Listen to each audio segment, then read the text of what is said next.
Hello, good morning, everyone. Today we are going to learn about controller area network. Shortly, we will say CAN protocol. Actually, this is a protocol. This protocol is widely used in automotive electronics for engine control or sensors, etc. Generally आप इस protocol को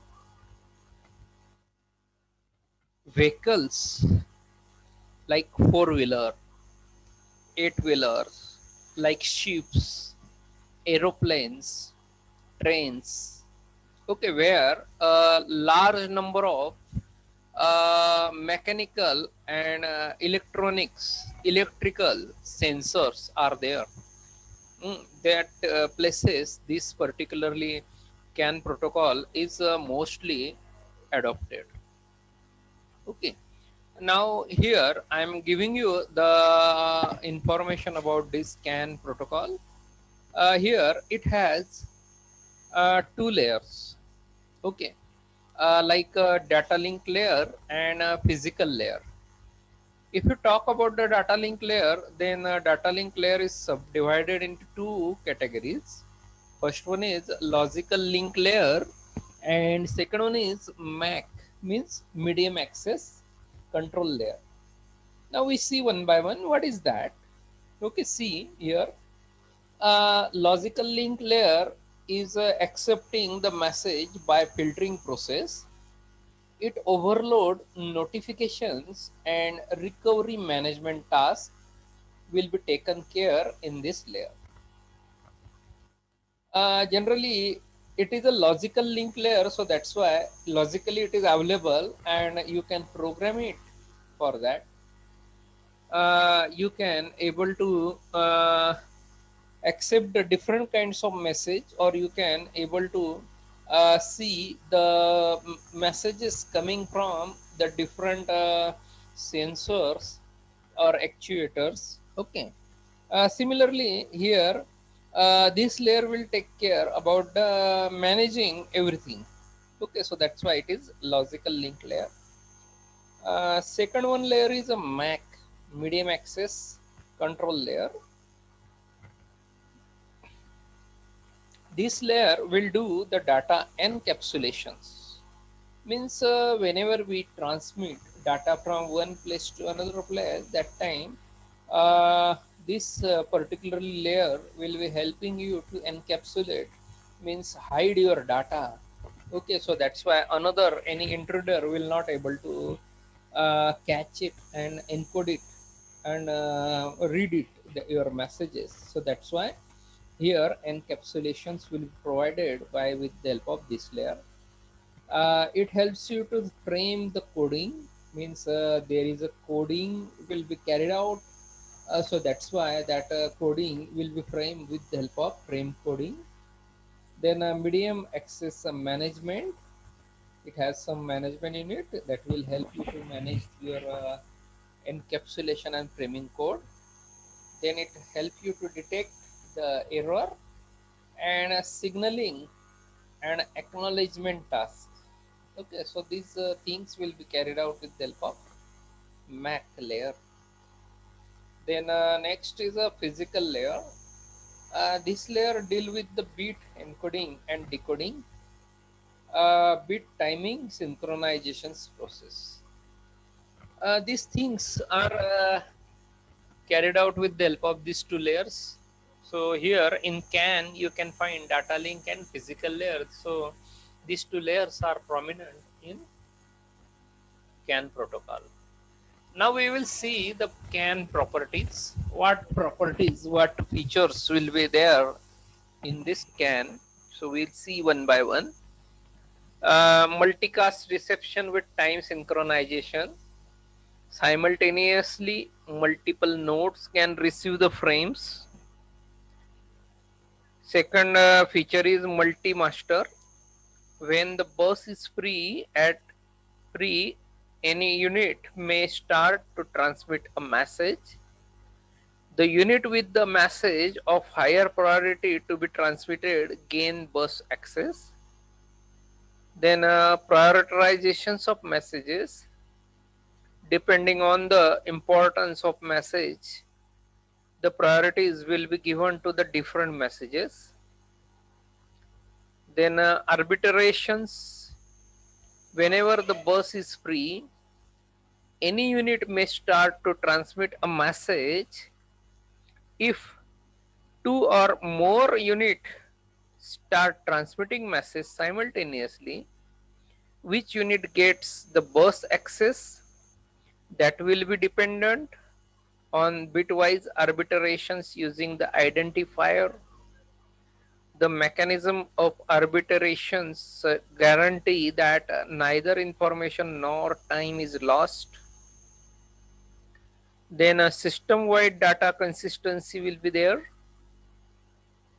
Then a message routing is possible. An identifier name the content of message. The identifier does not indicate the destination of the message but describe the meaning of the data so that all nodes in the network are able to decide by message filtering whether the data is to be acted upon by them or not.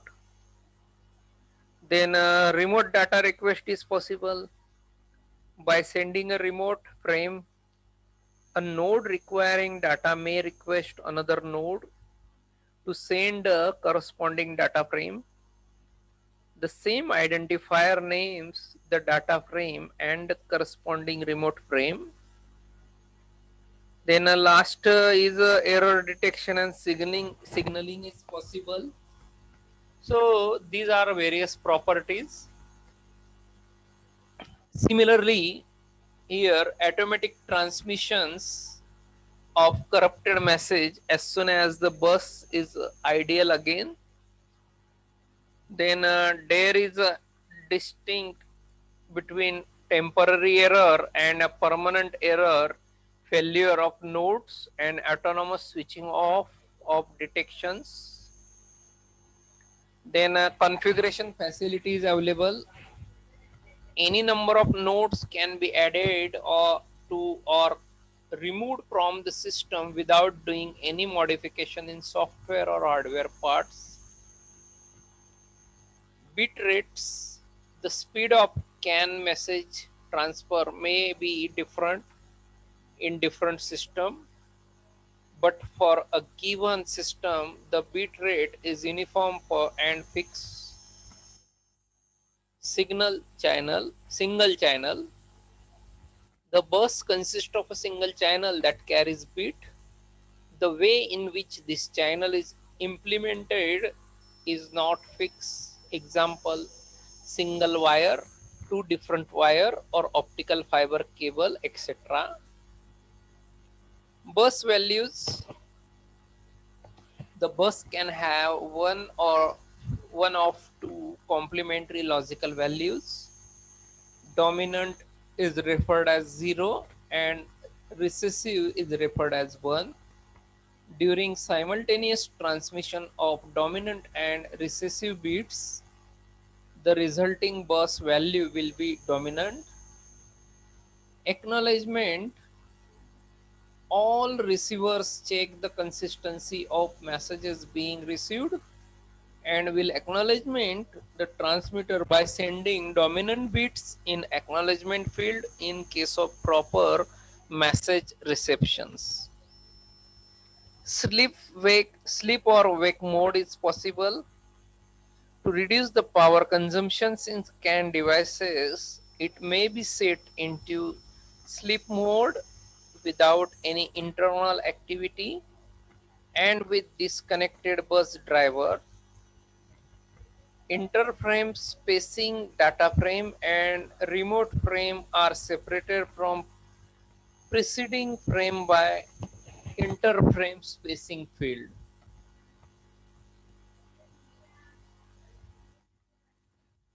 Now we will see different types of CAN there are two types of CAN implementations. It will be depending on the size of the identifier field. First one is standard and second one is extended. The standard identifier is 11-bit wide and extended identifier is 29-bit wide. Now I am giving you the CAN message types. Okay, see here how you can construct the data frame. So here data frame carries data from a transmitter to the receiver. It consists of following field: start of frame, arbitration field, control field, data field, CRC field, acknowledgement field, and end of frame. So these are shown in the format. So here top side you can see there are bits are given like 1, 12, 32, 6, 0 to 64, 16, 2 and 7. These are the total number of bits are given for each field. Means for SOF start of frame 1 bit is reserved. For arbitration field 12 or 32 bit will be reserved. Then a control field has 6 bit. Then data field has near about 64 bits. Then CRC field has near about 16 bits. Acknowledgement field has 2 bits. UOF has 7 bits. Okay, so these bits are reserved for these fields. Now I am telling you here what is SOF. SOF is the start of frame bits.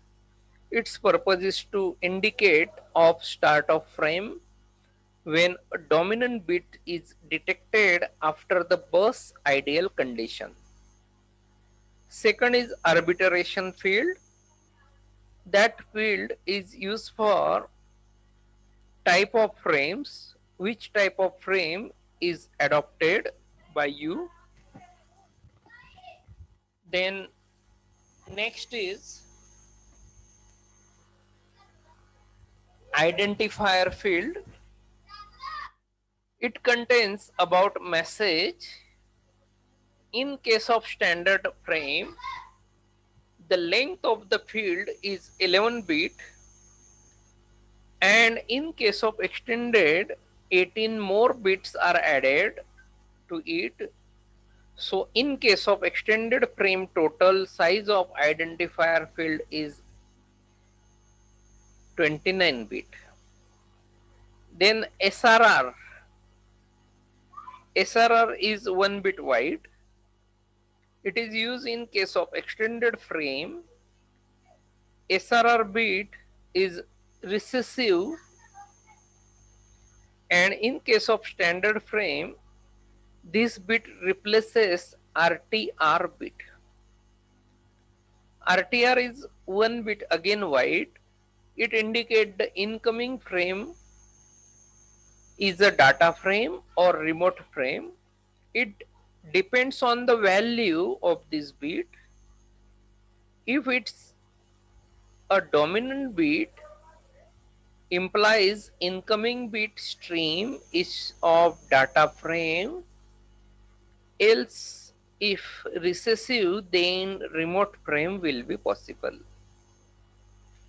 Then IDE bit is there. It is again 1 bit is wide. It indicates that the incoming frame is of standard format. If dominant bit is received in this field, or else extended one if recessive. Then there is a control field. It is 6 bit wide. It contains 2 bits R0 and R1. They are reserved. In standard frame, R1 is replaced by ID bits and remaining 4 bits are called data length control. It describes the total length of the data field. Now, data field carries 0 to 8 byte. It contains the actual information. Then CRC field, it is 16-bit wide and it is divided into two parts like CRC sequence and CRC delimiter. CRC sequence is 15-bit length and CRC delimiter is 1-bit recessive bit. CRC sequence is calculated over SOF to data field. Now, acknowledgement field is there. It is 2-bit wide. It contains two fields, acknowledgement flag and acknowledgement delimiter. Acknowledgement flag being successful receptions of frame, the receiver will indicate the transmitter by putting a dominant bit in this place, otherwise it is recessive, and acknowledgement delimiter is a recessive bit. Then end of frame is there. It is 7-bit wide. It consists of 7 recessive bits. Then enter frame space will be there. It is 3-bit wide. That is the last bit place is there. It contains 2 continuous frames are separated by interframe space. Normal interframe bits values should be recessive. In case of other values, the next state will be predicted depending on the bit positions. Okay. Now, the second one frame is remote frame. The remote frame is transmitted by a bus unit to request the transmission of the data frame with the same identifier. It consists of following field like start of frame, it is 1-bit wide. Then arbitration field is either 11 or 29-bit is wide. Then control field is 6-bit wide. Then CRC field is 16-bit wide. Acknowledgement field is 2-bit wide, and end of frame is 7-bit wide. Now here the remote frame is very similar to the data frame, except that it will not contain data field, and RTR bit is used for indications to remote frame. Now, third is error frame. The error frame is any unit on detecting a error transmit an error frame. It consists of error flag, it is 6-bit wide, and error delimiter field is 8-bit wide. Okay, as shown in above figure, there will be two fields in error frame, error flag and error delimiter.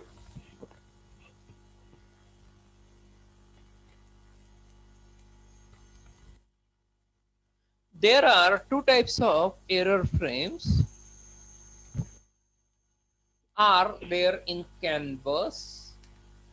First is active error frame, error flag, 6 dominant bits will be there, and a passive error frame, it consists of error flag has 6 recessive bits.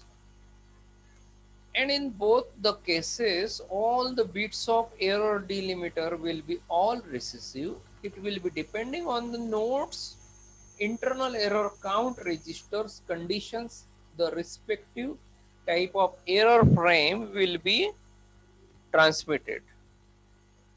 Now the types of error, there are 5 types of error are there in CAN and are listed below, and in case of any one of these error is observed, the error frame is transmitted. Bit error is there during transmission. The node transmit the bits at transmit time region and receive the bits at the receive time, and two bits are compared. If they are not equal, then the considered as a bit error. So in such cases, the bit error will be generated by the frame, error frame, and such a error will be sent to the transmission for resending the data again.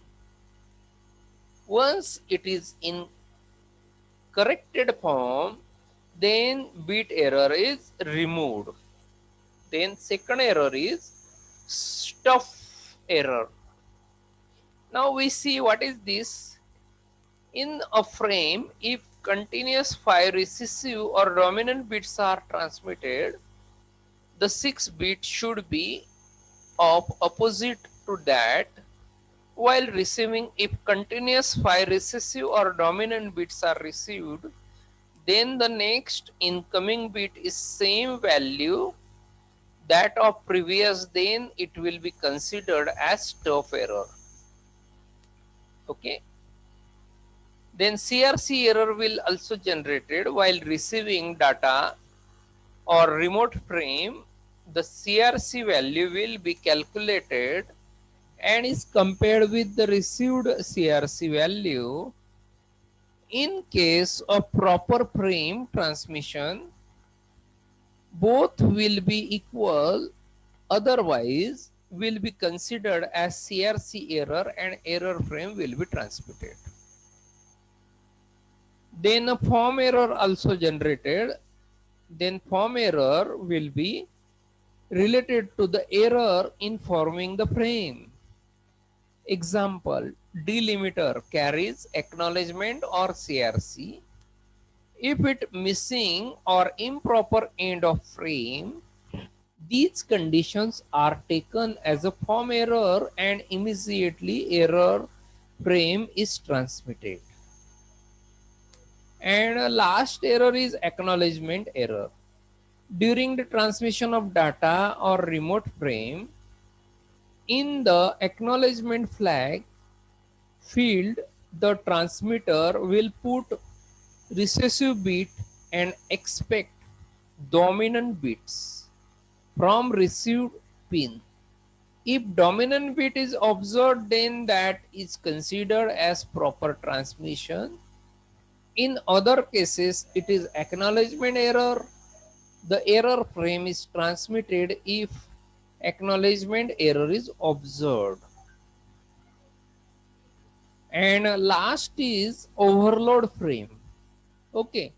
So this overload frame is used for detection of any one overload condition. It makes node to transmit overload frame. It consists of overload flag. It has near about 6 bit, and overload delimiter. It has near about 8 bits. Okay. So this is about the CAN bus protocol.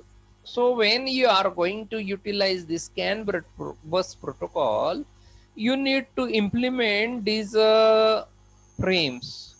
Okay. So these frames are present in the standard code. So that standard code will be available with your CAN protocol. So whenever you are using or you are implementing this CAN protocol, you need to define these things, these fields. Okay.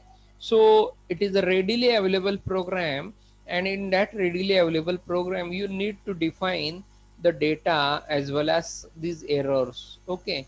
As well as these things you need to fill. Okay. Once you fill, okay, you can able to utilize this CAN bus protocol in your applications.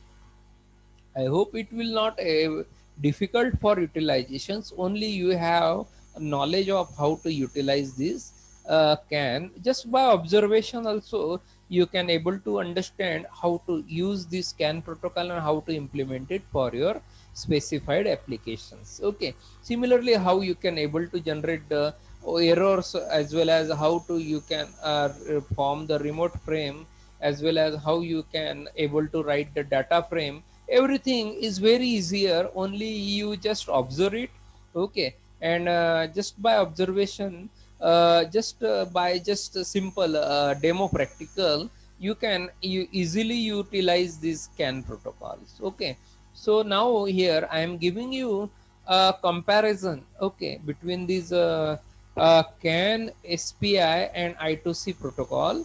Okay, so this SPI, I2C and CAN protocol are given in the different columns. Okay, along with the different parameters. Okay, one by one I am giving you here about how you can compare it. Okay, actually these are the different protocols. Okay, but here out of that, generally the CAN is mostly preferred for different applications. Okay, but along with this CAN, here you can find the inter-IC protocol or serial peripheral interface protocol. So I am giving you a comparisons between these things. Okay, actually these two, I2C and SPI, are not mentioned in your curriculum, but then also just I am for giving you for your understanding. Okay, that you can able to see what the use of this SPI and I2C. Generally I2C protocol is most prominently adopted over the chip level communications point of view, or a breadboard or a PCB level communications point of view. Okay, as well as SPI is also used for the single peripheral interface point of view. So that's why here I am giving you this the comparison between these three protocols. Okay, so first one parameter is speed.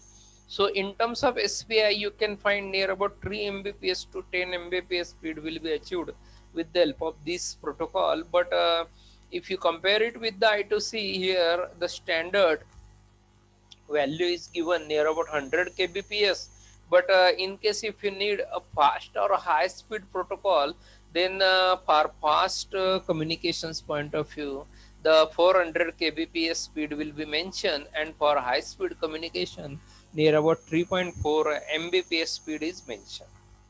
Similarly, the CAN protocol will give you a speed in range 10 kbps to 1 kbps. It will be depend on the length of wire is utilized. Okay. Then the types will be here. Here generally I said you generally I2C and SPI are utilized over the your PCB level or chip level point of view.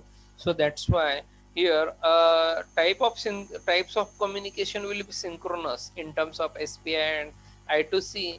Okay, because only the internal clock frequency is shared with the peripheral. So that's why in terms of SPI, the only peripheral are get communicated, and in terms of inter-IC communication, the chip level communication is carried out. So that's why while doing that chip level communication, only single clock will be available over your PCB. So that's why the clock will be clock will be same. So that's why here different clock are not utilized. So that's why synchronous communication is possible with the help of I2C. But if you think about the CAN bus, actually the CAN is shared with the different types of clock frequencies. So that's why different kind of sensors are operating over the different kind of frequencies. So that's why here the asynchronous type of communication is quoted in the CAN protocol. Similarly, the number of wires will be required here. In terms of SPI, only 3 plus wire will be required, like MISO, MOSI, SCK or SSI or SS2. Okay, SS1, SS2 or W up to SSN wire will be required. It will depend on the how many number of interfacing you are going to carry out. But actually there are only three major things, major wires will be there while interfacing interfacing with any peripheral. So that's why MISO, MOSI and SCK will be shared with all peripherals. Okay, but ss1 ss2 are the nodes. Okay, so that they are the uh, they are the interfacing devices. So that's why depending upon the interfacing devices, that much number of interfacing devices will be interface with your these three cables. Okay, so at least one device will share only four cables.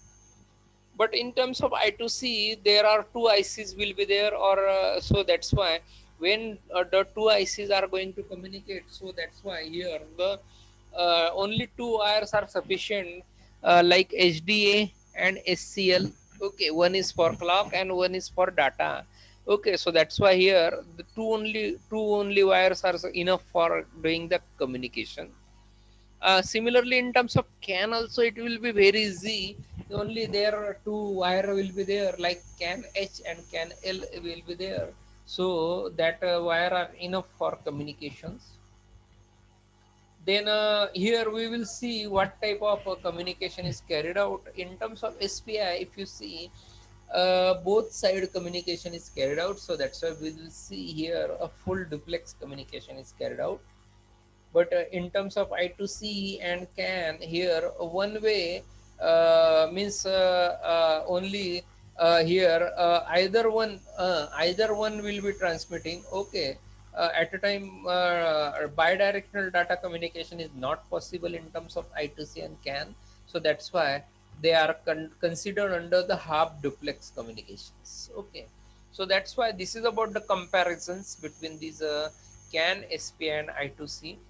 Now, lastly, I'm going to cover how you can use this CAN protocol. Okay, so that's why here, because of the robustness and reliability of CAN protocol, in many industries like automotive industries, means in mechanical fields, okay, where okay, in automotive means generally where you can find automobile sectors. Okay, actually it belongs to the automobile sector.